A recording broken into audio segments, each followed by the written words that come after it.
दोस्तों स्वागत है एक नई वीडियो में। इस वीडियो में हम देखेंगे कि एमटीआर बी2बी सेल्स का डेटा टैली में कैसे लेके जाएंगे।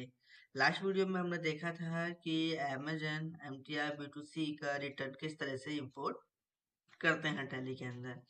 ना उसी सीरीज को हम आगे बढ़ाते हैं। आज हम देखेंगे एमटीआर बी2बी फाइल को टैली में कैसे लेके जाना है। तो सबसे पहले दोस्तों हमें एक्सेल को ओपन कर लेना है। हमारा एक्सेल कुछ इस तरह का रहेगा जिसके अंदर हम वही स्टेप्स करने वाले हैं जो स्टेप्स हमने एमटीआर बी2सी में किया था। तो सबसे पहले दोस्तों हमें यहाँ पर ट्रांजिशन में जाना है और यहाँ से हमें सिंपल शिपमेंट को सिलेक्ट करके कॉपी करना है ऑल डेटा को और यहाँ पर सेल्स में पेस्ट कर देना है। नाउ यहाँ मैंने एक न्यू शीट में पहले से ही पेस्ट किया हुआ है, आपको भी सिंपल कॉपी करके पेस्ट करना है। एंड यहाँ पर लास्ट में वही दो कॉलम्स बनाने हैं जो अभी तक हमने पहले बनाए थे। सिंपल फॉर्मूला भी सेम ही रहने वाला है और आप चाहे तो फॉर्मूले को यहाँ पर नोट कर सकते हैं कि y2 इक्वल टू दिल्ली, और अगर y2 पे दिल्ली आता है तो AD के वैल्यू को डिवाइड कर देंगे 2 से।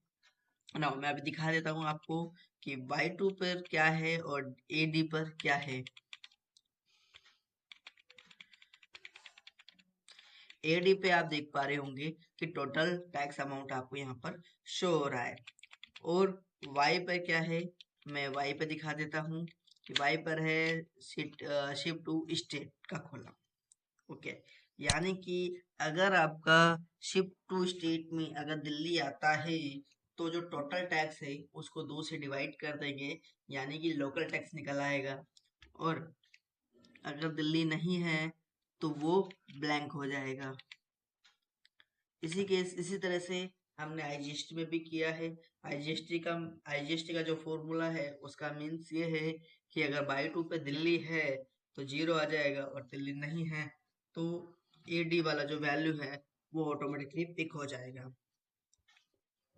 इससे हमें ये पता चल रहा है कौन सी एंट्री में हमारा सीजीएसटी लगता है और कौन सी एंट्री में हमारा आईजीएसटी लग रहा है। और अगर दोनों ही ब्लैंक है तो हो सकता है आइटम एग्जाम्प्ट हो। तो चलते हैं हम टैली की स्क्रीन पर। टैली की स्क्रीन पर गेटवे ऑफ टैली में हम यहाँ पर इंपोर्ट करने के लिए हम सिंपल इंपोर्ट पे क्लिक करेंगे और यहाँ से हम ट्रांजिशन को सिलेक्ट कर लेंगे। जैसे ही हम ट्रांजिशन को सिलेक्ट करेंगे सिंपल वही फॉर्मेट है, सेल्स हो या रिटर्न हो या कोई अदर चीज हो, ये इंपोर्ट ट्रांजिशन जो है वो सेम रहता है। फाइल फॉर्मेट उसी तरह से एक्सेल को सिलेक्ट किया हमने, यहाँ पर वर्कशीट को सिलेक्ट किया, यहाँ पर आपको मैपिंग टेम्पलेट मिलेगा। तो मैपिंग टेम्पलेट में हम Amazon sales B to B को सिलेक्ट कर लेते हैं। नाउ हमने आपको बता चुके हैं कि ये टेम्पलेट किस तरह से मिलेंगे, फिर भी आप डिस्क्रिप्शन में जाकर कुछ स्टेप्स को फॉलो कर सकते हैं, नहीं तो हमारी टीम को कनेक्ट कर सकते हैं। तो आगे चलते हैं। हम यहाँ पर प्रीव्यू को यस किया है और सिंपल एंटर करते हैं। नाउ यहाँ प्रीव्यू दिखा रहा है कि 11 एंट्रीज हैं। नाउ मैं इसको इंपोर्ट करता हूँ, ये सिंपली इंपोर्ट हो गया है। नाउ इंपोर्ट में आप चेक करेंगे,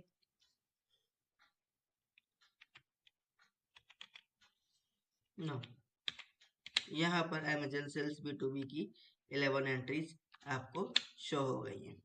एक एंट्री जून की है, बाकी जुलाई की है। नाउ मैं ओपन करके आपको चेकआउट करा देता हूँ। ये हमारी एंट्रीज हो गई हैं। ना यहाँ पर आपको एक चीज और दिखाता हूँ कि अगर आप कहते हैं कि सर यहाँ पर बी2बी और बी2सी दोनों सेम है, बट ऐसा नहीं है। यहाँ अगर आप अमेजन पर जाएंगे और आगे प्रोसेस करेंगे तो आप देख पाएंगे यहाँ पर उस पार्टी का नाम है जिस पार्टी ने हमसे परचेज किया है और उसका जीएसटी नंबर यहाँ पर शो हो रहा है जिससे उसको इनपुट मिलेगा।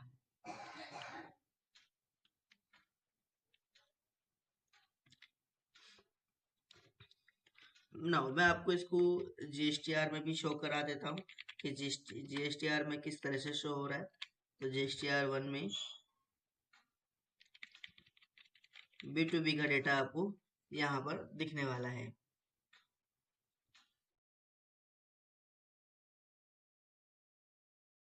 आज की वीडियो में हमने देखा दोस्तों कि आप किस तरह से आपके B2B की सेल्स को टैली में लेके जा सकते हैं। नेक्स्ट वीडियो में हम देखते हैं कि आप B2B के रिटर्न्स को किस तरह से टैली में लेके जाएंगे। अगर अभी तक आपने हमारे चैनल को सब्सक्राइब नहीं किया है तो अभी सब्सक्राइब कीजिए, जिससे आने वाले अपडेट्स आपको जल्दी मिलते रहें।